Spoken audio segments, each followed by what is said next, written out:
Hola a todos, el viernes les dejé una sorpresita al final del video de las 50 cosas sobre mí y hoy por fin les voy a decir la verdad y nada más que la verdad. Bueno, las mentiras fueron.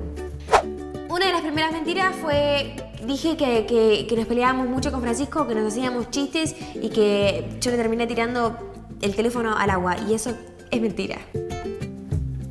Dije también, solamente me gustaba el dentrífico de frutilla y creo que nunca en mi vida lo probé, solamente me cepillo los dientes con dentrífico de menta. Me acuerdo que zanateé y mentí y dije que soy hincha de River Plate y en realidad soy hincha de Boca. De esta seguramente se dieron cuenta todos y es que dije que nací en el 96 y en realidad nací en el 1997. Y esta es terrible.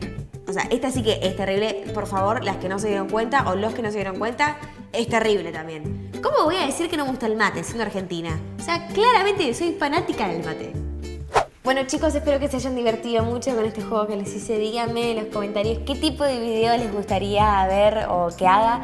Suscríbanse, denle like, comenten, hagan lo que quieran. Los quiero muchísimo. Los veo en mi próximo video.